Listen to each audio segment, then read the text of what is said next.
Hello, this is QTV News coming to you from our studios on Caraba Avenue. I am Mamudu Gajaga and thanks for joining us. First, here are the main news headlines.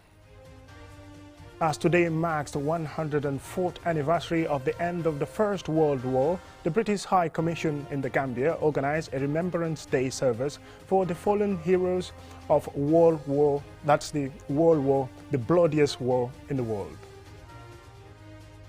Following complaints by the school authorities of Latrikunda Sabiji Annex that some 700 students are missing school due to community disagreement over land to build more classrooms, QTV spoke with some of the community members to get their side of the story. For the first time, the Gambia Maritime Administration is hosting the 12th Port State Control Committee meeting and 4th Ministerial Conference. After bidding farewell to President Barrow at the State House, Nathan Belletti, the World Bank Country Director, says the World Bank is committing $20 million of supplementary budget support for the Gambia. A high-level delegation from the Ministry of Justice and Constitutional Affairs of South Sudan is on a study tour of the Gambia's transitional justice process.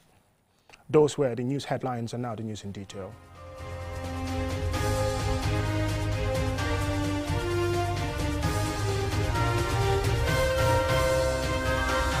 Welcome and thank you for joining us. This is QTV News. As today marks 104th anniversary of the end of the First World War, the British High Commission organized a Remembrance Day service for the fallen war heroes of the world's bloodiest war. Mahmoud Lamin Choi looks at the historical significance of the war, including Gambia's contribution. On the 11th hour of the 11th day of the 11th month in 1918, the guns on the western front of the European theatre of war fell silent after 4 years of horrific fighting and the loss of millions of lives. It was exactly this date and time when an armistice signed by the Allied and Axis forces for the cessation of hostilities on the Western Front took effect. Let us remember before God and commend to his sure keeping those who have died for their country in conflicts past and present. Organized by the British High Commission at the Fajara War Cemetery, a memorial service is being observed.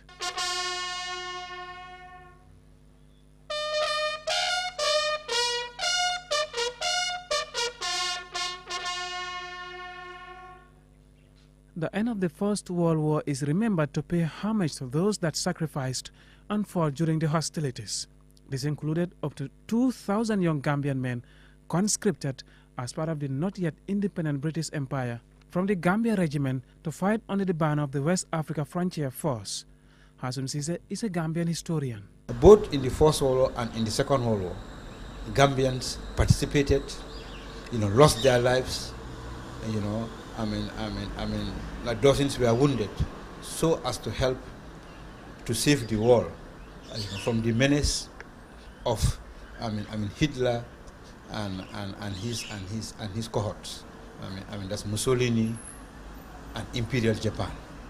Out of this, 1,400 Gambians who fought in Burma, 126 died in the Kalandan war front in Burma. While some African soldiers, including those from the Gambia, are said to have joined voluntarily, others are reported to have been conscripted to fight and defend freedom and democracy, even when their home countries were still colonized.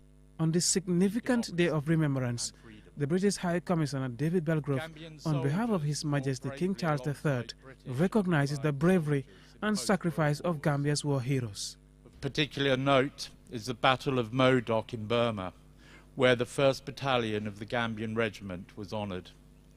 As part of the 81st West Africa Division, they did a great deal to turn the tide of the war in Burma.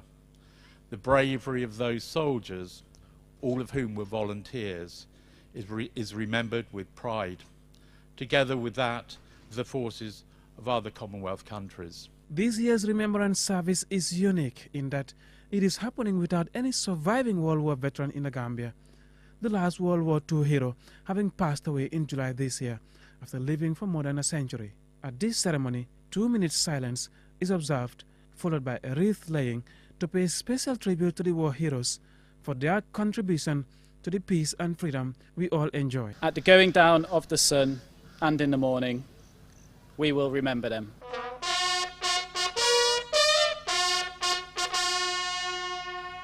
Mahmoud Lamin Choi, QTV News. Following complaints by the school authorities of Latrikunda Sabiji Annex that some 700 students are missing school due to community disagreement over land to build more classrooms, Lena E. Igwenyiba spoke with some of the community members who strongly refuted the school authorities' claims. More in this report. In a QTV broadcast on Tuesday, the school authorities said some youths and other community members are not in favor of using part of the school football field to build more classrooms to accommodate all the students. Tijan Tsise, the headmaster of Latrikunda Annex, explains. What caused this thing was that we had a project from MRC Holland Foundation to build some classrooms for the two schools, proper and annex, so that we can be able to have more space and to decongest our classroom situations. So this project, was what was about to happen. So to my surprise, some of the boys, who are footballers, they went to get the backing of certain people in the community. We don't want to stop them permanently. There will be space where they will do their training and their warm-up, because I understand that some of them have these academies. We can still have a space to go in. I personally want to have more classrooms so that we can have more learning contact hours. Following this statement by Madi Jame, a member of the community, explains their side of the story. I think every genuine person will not deny such a project. It's a wonderful project. But we are asking them to construct it, or construct the two classroom blocks of 12 classes by the sides.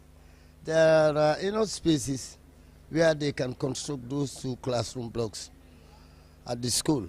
Let them not come and say, we refuse, 700 kids are sitting there without attending classes. Let them come and see us, as we have done before. We've shown them where they can construct the two classroom blocks, but they said no at the middle of the field, because you have over 30 teams at Latrikunda. Hadi Jata, representing the Alcalo of Latrikunda Sabiji, calls for dialogue, saying football has changed the lives of many youths in the area.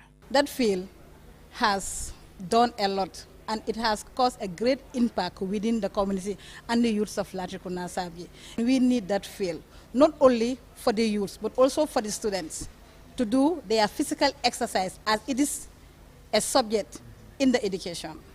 So let the school authority take their stand as an authority, the PTA to take their stance as a stakeholder in the school, and us, the community, to come to an agreement whereby the needed classrooms for the peoples to be built. Yankuba Diba, the PRO of the Latrikunda Sabiji Youth Association, says the construction of new classrooms is welcome, but the football field has to remain intact. I need to represent nearly 170-something youths at Latrikunda, and all along what they are saying is they need both. They want the field to remain where it is, and at the same time also they need the 24 classrooms. So we are saying let them leave the field and build the 24 classrooms aside, because in any community that you go to, the first thing that has to come in your mind is space management. So the community, this is the only space that's left for the youths. Listening to the arguments, it appears that both parties will welcome the construction of new classrooms for the school. The problem is where to build the new classrooms, and raising the question of how long it will take to resolve this matter, so that these children will continue to enjoy their fundamental right to education. For now, there appears to be deadlock on the matter. Reporting for QTV News, I am Lena E. Igwenyiba.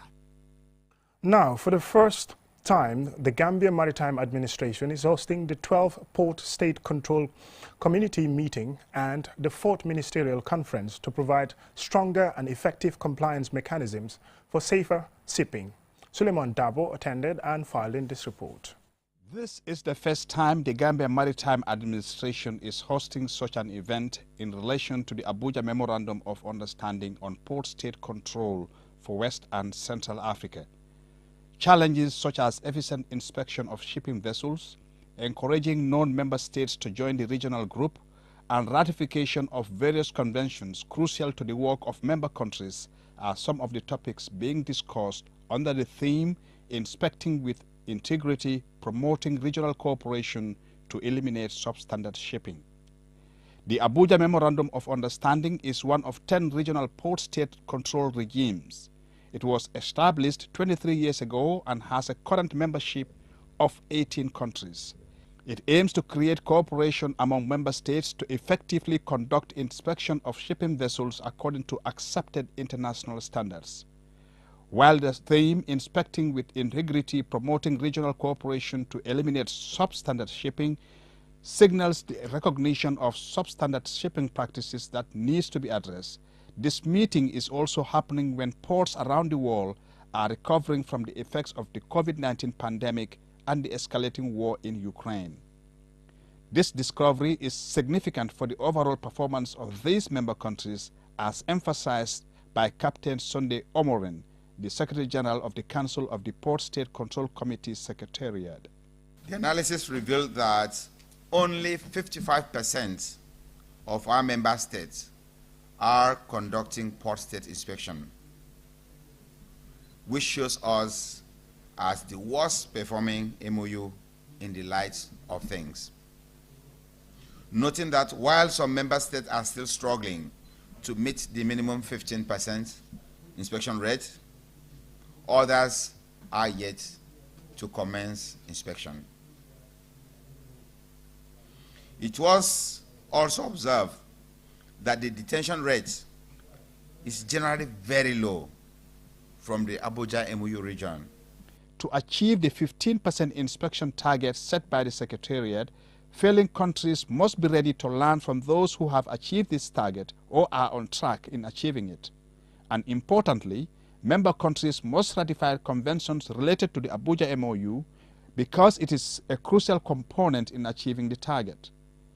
Ibrahim Sisao, the Permanent Secretary, Ministry of Works, Transportation and Infrastructure, admitted that the Gambia is yet to achieve the 15% target. The Gambia consistent engagement in Abuja MOU activity is a conscious step towards fulfilling her obligations in eliminating substandard shipping practices in the region.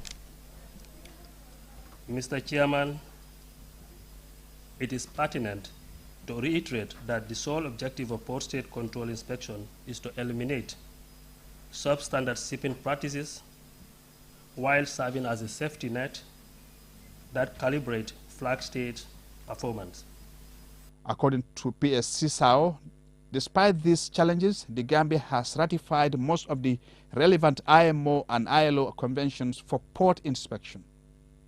The ministerial meeting begins on Saturday with the ministers expecting to formally accept or otherwise the recommendations from these expert meetings. Suleiman Dabo for QTV News. Now time to take a short break, and when we come back, we will continue with the news. Cedric and Caroline came in to choose tiles for their brand new kitchen. Brown or beige? Brown. And why not a new mixture tap? A new sink too? Fine, a new sink too. And what about a lighting fixture? Shall we go for this one? See, you're finally on the same page. I also wanted a new kitchen counter. We got you, Caroline. And yes, that's Batimat's Bati Days. Take advantage of exceptional discounts up to 60% on several product families. From November 5th to 19th, you will bank from here and there and here too, here and even here. Introducing the Bloom Digital Suite from Bloom Bank Africa. Web and mobile banking that allows you to bank on the go at your convenience and on your own terms. Check and transfer funds, pay NAWIC bills, buy cash power, buy mobile credit, and so much more. For more information, visit www.bloombankafrica.com or pass by any of our branches nationwide. Download from the Apple Store and the Google Play Store.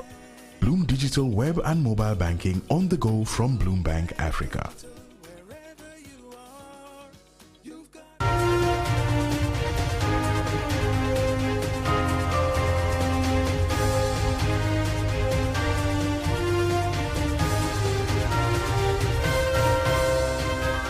Welcome back, and thank you very much if you're just joining us. This is QTV News. Nathan Belletti, the World Bank Country Director, says the World Bank is committing $20 million supplementary budget support for the Gambia. He made the announcement after bidding farewell to President Barrow at the State House on Wednesday. Julden Jai tells us more. The World Bank has significantly increased its engagement in the country, resulting in the major achievements in energy transformation and access, health, agriculture and social protection. Nathan Belletti expressed the World Bank's commitment to continue supporting the country's developmental agenda. We will be submitting an additional supplementary budget support program of $20 million that will hopefully be concluded next month, as well as an additional $45 million to support coastal resilience programs.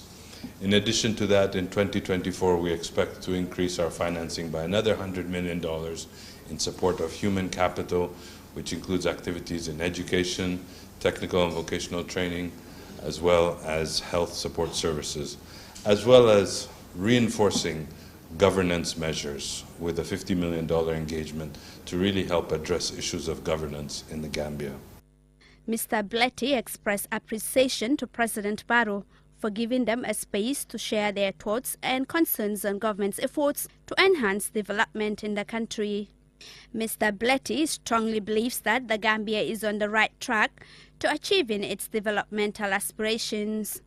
As I leave with a very strong belief that the Gambia is on the right road and the Gambia is going to achieve, and we look forward to being a part of helping advance this situation. I'd like to thank all the Gambians for the very warm and friendly hospitality and support. Presently, the World Bank has 12 projects in the Gambia with funding of almost $550 million. For QTV News, I am Julden Jai. A high-level delegation from the Ministry of Justice and Constitutional Affairs of South Sudan is on a study tour of the Gambia's transitional justice process. The delegation held a meeting on Thursday with the UN partners in the Gambia. Elusise has more. The delegation is headed by Robin Madul Arul, South Sudan's Minister of Justice and Constitutional Affairs, and Aya Warrell, their Minister of Gender, Children and Social Welfare. The visit is to study and evaluate measures taken by authorities and partners in the Gambia's transitional justice process. The delegation from Juba has held meetings with relevant stakeholders, including the National Assembly Select Committee on Human Rights and Constitutional Matters. South Sudan has experienced instability for many years, coupled with serious human rights violations. During a meeting with UN partners at the UN House in Cape Point, Robin Madul Arul, Minister of Justice and Constitutional Affairs of South Sudan, expressed delight at the warm welcome accorded his delegation and stakeholders' willingness to receive and share with them their thoughts for a successful transitional justice process in South Sudan. He said the lessons learned will greatly impact their transitional justice process to create a united South Sudan. South Sudan needs to move forward in determination that what happened in 2013, 2016,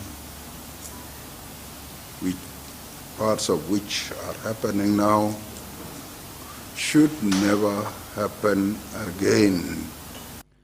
The United Nations system has been instrumental to the success of the Gambia's transitional justice process, which includes security sector reform, the TRRC, constitutional reform, and the establishment of a permanent National Human Rights Commission.